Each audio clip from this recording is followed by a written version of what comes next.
Hello and greetings to everyone. This is Mayor Erion Veliaj from Tirana, Albania. Now, it's a sunny day now, but it hasn't been like this for most of this year. We've had two major earthquakes, and we are approaching the anniversary of that earthquake, and we're fighting air pollution in one of the regions that is most polluted from the inundation of cars following the transition after the 90s from communism to democracy, where one of the freedoms was to own a car and make sure it becomes a status symbol. This is how we're tackling both of these challenges. On the issue of the earthquake, of course we need to rebuild. People have lost their homes, we've lost schools, we've lost major infrastructure, but can we build better? Can we build more sustainable? Can we build greener? This is why we're partnering with some of the leading architects in the world, like Stefano Boeri, who built the vertical forest in Milan. And we are designating 9 new neighborhoods, not only to become dormitories for people who lost their households, but to become places of excellence, of urban excellence, where you can walk short distances to the grocery store, to the nursery, to the kindergarten, to the school, to the playground, places where you can use your car, places where you can have access to public transport, places where concrete, which is unavoidable when you're building flats, can live together with parks and vegetation and greenery. And this is, I think, a fantastic experiment in which we're using the crisis of the earthquake and turning it into an opportunity for a fantastic setup in a new urban age following the earthquakes in Albania. Number 2, how do we fight air pollution, particularly in the times of COVID, where this obsession with cars and this departure from nature has really taken a human toll. We use the moment of the quarantine to immediately continue with our 45-kilometer pop-up bike lanes, to make sure we expand our sidewalks. And by the way, I think they should be called main walks rather than sidewalks. But for the sake of the English language, expanding sidewalks and making sure that we replace lines of vehicles parked in the streets with brand new bike lanes, and trying to find ways to explain to the public that yes, it will bring more business, yes, it will fight obesity, yes, it will keep us safer and distant in the time of COVID once we're using our physical energy in a bike, in open air, as compared to being sitting and confined into a metal box called the automobile. We've come a long way, and I think if Tirana can do it, if Tirana can build better and greener, and if Tirana can pop up bike lanes everywhere and expand sidewalks, any city can do it. So I wish everyone best of luck.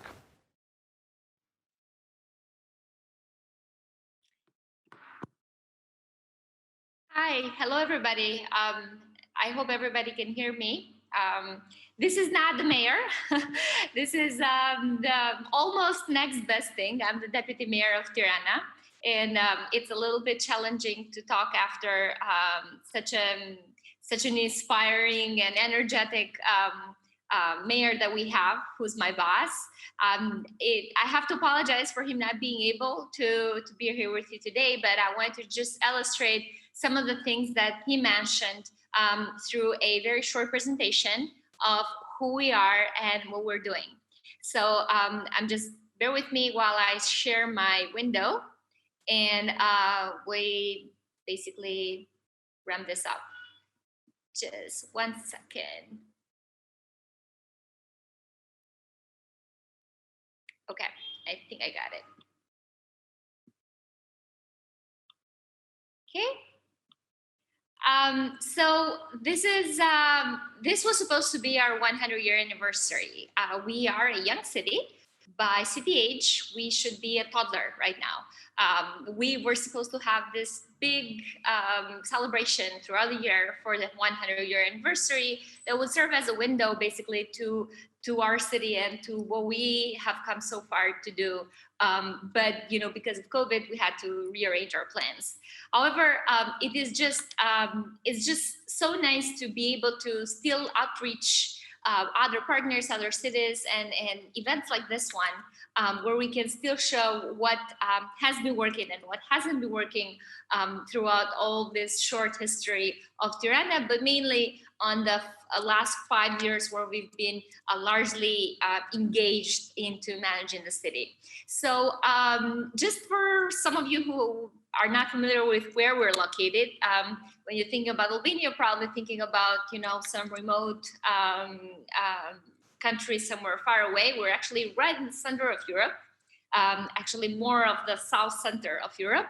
And we come from a long history of 5 years of the Ottoman Empire, and then isolating years during the Cold War, where we aligned more to the east after the end of the World War II, and for the last 30 years or so, we have been stuck in this process of integration within the EU, or the EU, the new EU, or how we could consider it now after Brexit.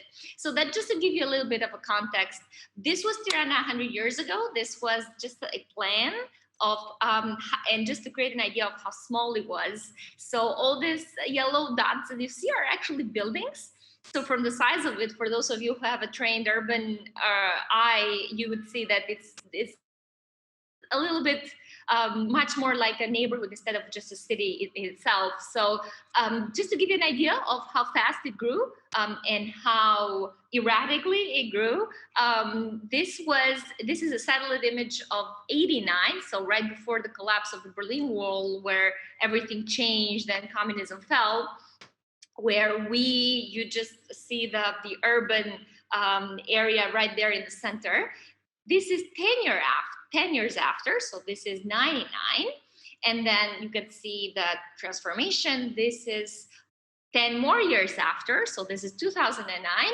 And this is a Google image of 2019. And this is basically the Tirana we're handling and we're managing right now. So, if you just made some numbers in your head, you would have come up with kind of like a quadrupling of the population, which is what we experienced when we first got into the office 5 years ago. Basically, from a city of 200,000 in the '80s, we now are actually running a census. So it's estimated to be a little bit more than 1 million.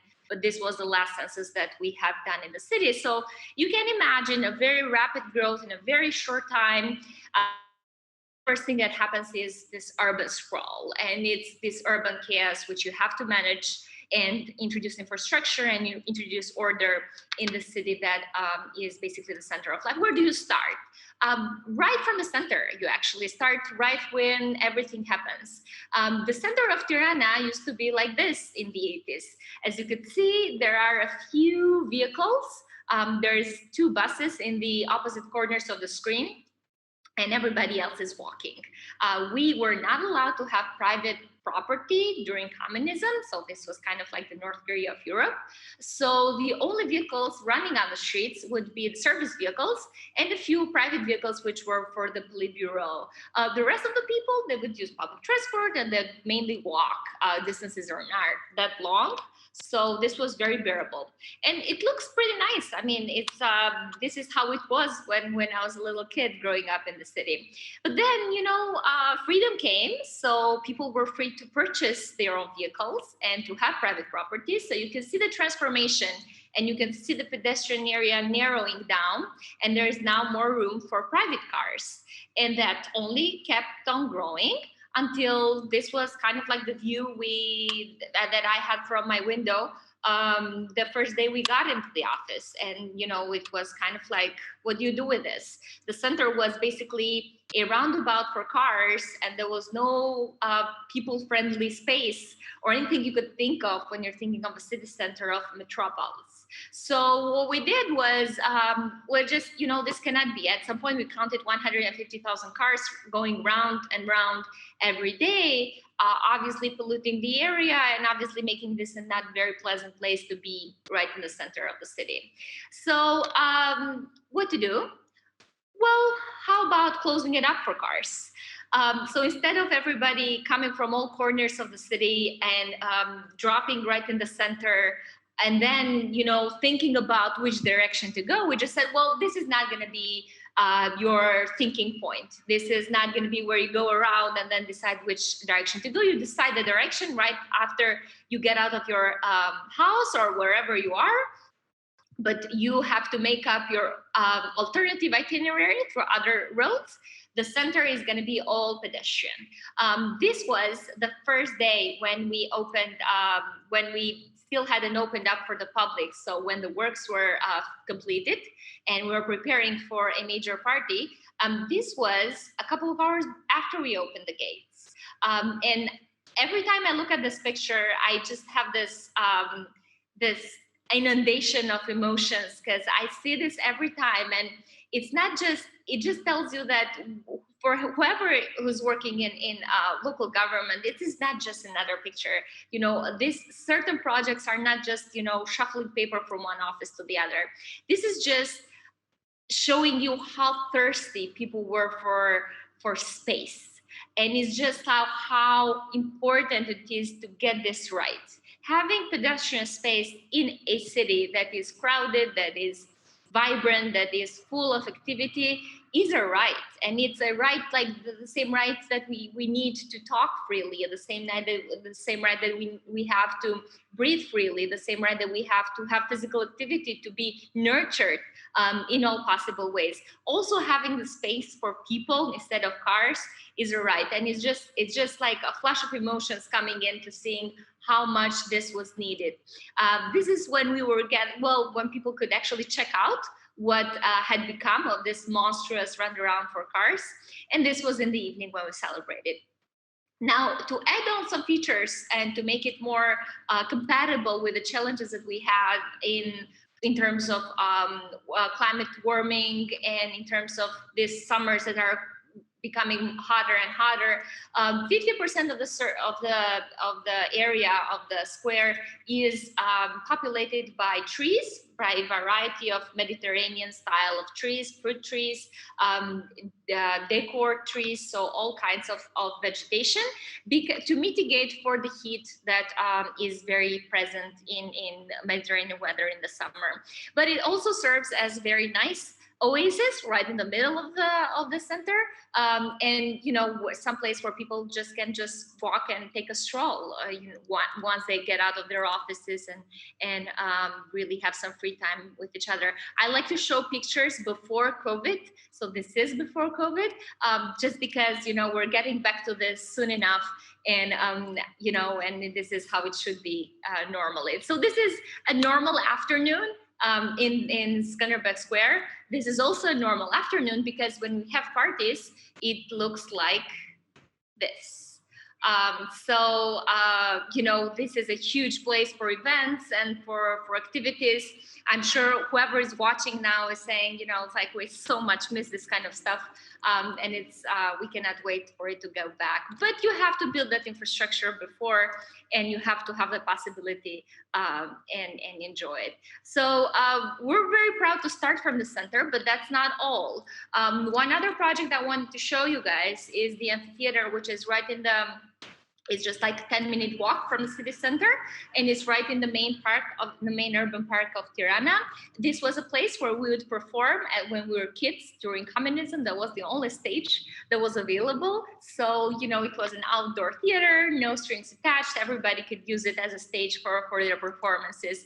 It was run down, and nobody had thought of, creating another space for performances during all these years of transition. Obviously, there are many challenges. So we said, instead of having it like this, let's just, with very, very minimal investment and clearing out the area, it was transformed into a proper summer theater, which, funny enough, came out very handy once the COVID restrictions were in place and once everything else was closed, because it was the only space in the city where you could still have performances in a very safe way. This is a picture from an actual event happening in the times of restriction, and you can see from the aerial video the aerial picture that you have enough space between the seats, and because it's open air, it is a lot safer than any other way. So we have basically performances, although we are in a full pandemic, we had performances all throughout the summer, so that people could still have a place where they could enjoy arts and performances and activities and be outdoors and still be safe. And this is how it looks normally when there's no restrictions. But in any case, it's one of these nice areas for transformation. The next project I wanted to show you guys is the new bazaar. Well, in Mediterranean culture, I'm sure some of you would know that the marketplace is an institution itself. It's not just a place when you purchase produce. It's also a place where you interact with the community. You learn about what's new and what's not. You have political discussions or of the sorts. So it's a very nice place to basically spend your time. And the bazaar in Tirana was kind of like not very well kept. It's very central, but wasn't the ideal place to shop. So instead of that, we said, we just have to make some investment in here so that it would perform itself in terms of having more space for people to do business, because this is all private property around it. And it got from here to here. And this is not, building new infrastructure. This is just basically clearing out the space, working with the facades, and just making space for the businesses around it. None of this is property of the city, other than the common areas. And what it did, it basically transformed this whole neighborhood, this whole enterprise, which was partitioned in very small vendors, into a proper business area that is self-sustainable and it's self-run with the association of the businesses around it. And we counted 130 people were employed before. Now we're counting 1,300 from the last count of employment into just this one area. And it still keeps the features of the Mediterranean culture. So you could still, buy produce and chit chat about the latest recipe or the latest gossip. But it also serves as a venue for events other than shopping. So in the night, it can be transformed into a place where we have fashion shows in here. We've had theater, street theater, or other performances, just because it's nice to be in at any time of the day. The next project I wanted to show you guys is the new boulevard of Tirana. As you would have seen from the satellite shots that I gave you, this sprawl happened within the same infrastructure that we have. So the same infrastructure for 200,000 people had to be adapted very informally for the 4 times more. And it was created on the same backbone. So the city had the same backbone for 100 years until we extended the boulevard more than 2 times what it used to be. What I mean by that is going to be better explained by this next image. When this is a picture taken from the 20s, when the actual boulevard of Tirana was built. And there's this funny story. This was built when Albania was under the Italian protectorate. So it was a colony of fascist Italy. And the inspector who was there to supervise the works, ordered by the Duce back then, would write this nice postcard back to the headquarters and would say, "Dear Duce, thank you so much for giving me the opportunity to do this job. I must tell you, though, that I have seen cities without a boulevard, but I have never seen a boulevard without a city." Just because from the picture you see that really there was no city when the boulevard was constructed, which was not the case when 100 years after, when there was a city and there was development. So all the development happened within the same infrastructure of 100 years ago. So what it needed now was to extend it. And that's what we did. We extended this so that you would have infrastructure before development, and then on the 2 sides, then private investors and private developers would be able to develop in an orderly fashion. What is different with this investment and with this infrastructure is that for the first time, we implemented what we call democratic infrastructure. What it means is if your population or if the city's citizens are 20% car owners and 80% non-car owners. That means that when you are designing a new space, when you are designing a new investment, you would have to proportionally serve them the appropriate way. What it means is that if your road is 100 meters and 80 of those would have to be pedestrian, bikes, recreational, and the 20% would have to be dedicated to cars.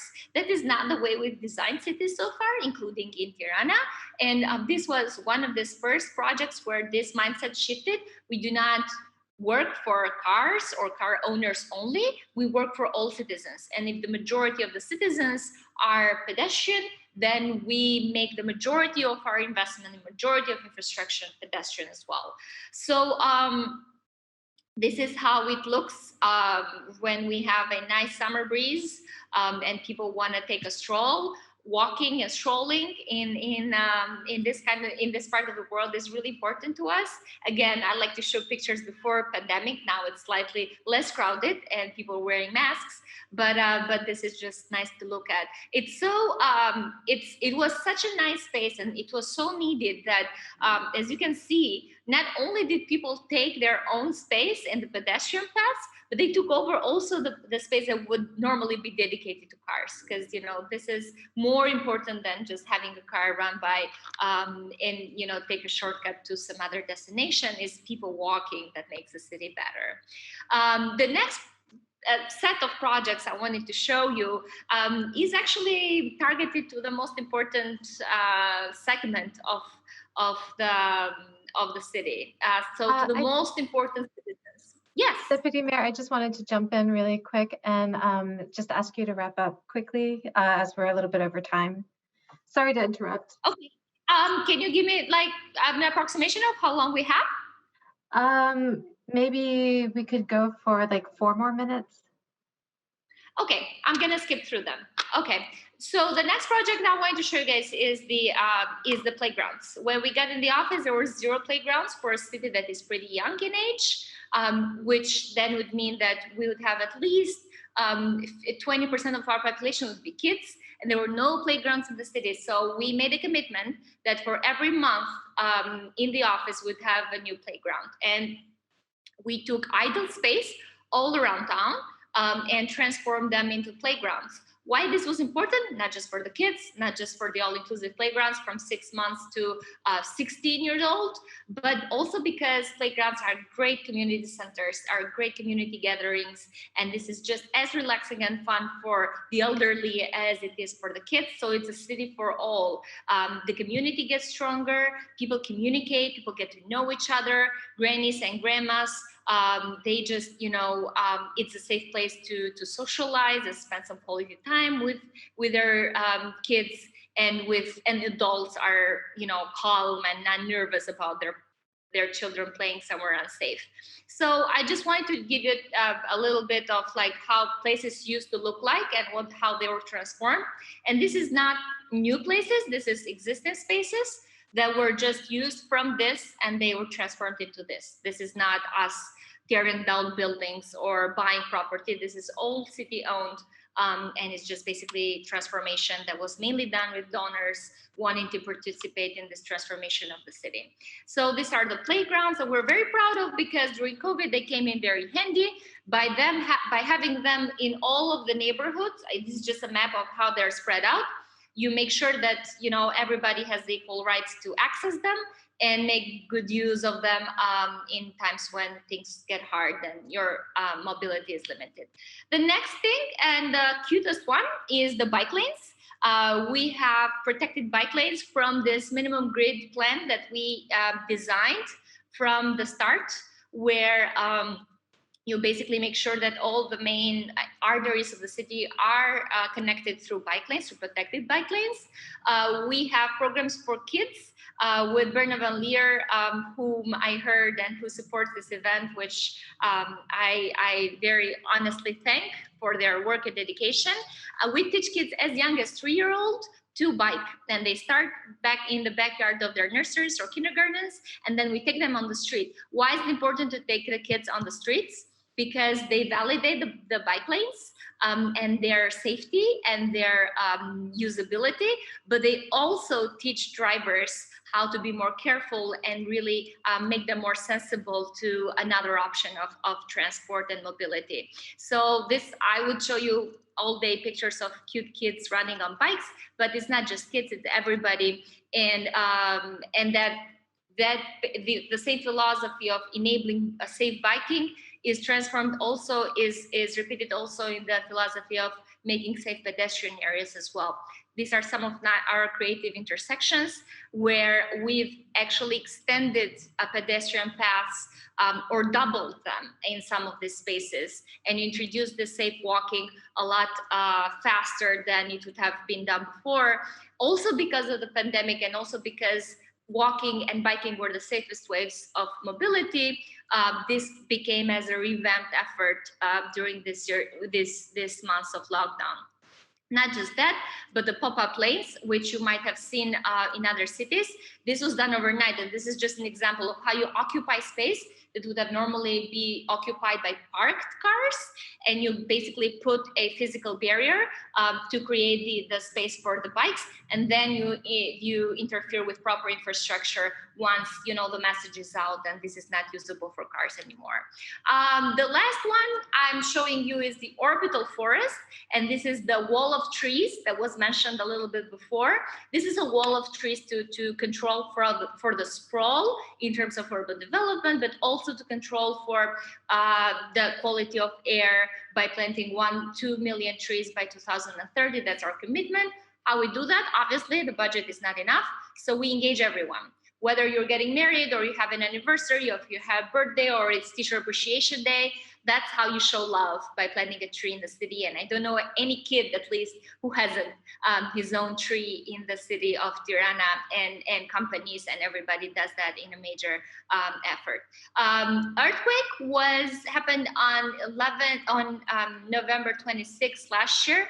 And while it was devastating, and while we were just like catching up our efforts to rebuild, like the mayor said, to rebuild better, some of the schools, then the project that were made uninhabitable. So, some of these buildings that were not used anymore, we're in the process of handling this major project, such as this one, that was a school, and this is a new project. But in addition to that, while COVID happened, we thought that, it's not just schools that have to be energy efficient and be building back better, but it's also the new neighborhoods. This is the new thing that we're looking towards. It's basically, we have to build homes for people who lost their homes. How you do that? You don't segregate them into vulnerable communities somewhere isolated, and then create other social problems. What you do is design neighborhoods that have mixed use. So in these new neighborhoods, you will have a place for art, a place for business, you have public services, and you have public institutions who are going to be hosted there, but you also have common areas that are green and pandemic resistant. And this is what we're looking forward to. Thank you very much. I kind of wrapped it up in 4 minutes or less. And I just wanted to say thank you with this also cute picture of kids running in bikes. Thank you so much, Deputy Mayor. That was amazing. I think this was a wonderful start to Mobilize. And looking at the comments, everyone's kind of blown away by the beautiful transformation where you really elevate people in public space and invest in civic assets, and also show love by how you invest in your place and your trees too. So great. So with that, I'd like to once again thank you for that wonderful speech. We're going to be taking a brief 5-minute break, and then we're going to come back to the main stage for the plenary. But please, I guess, clap at your virtual homes for the Deputy Mayor. She was wonderful. Thank you so much. Thank you. It was great being here. Thanks.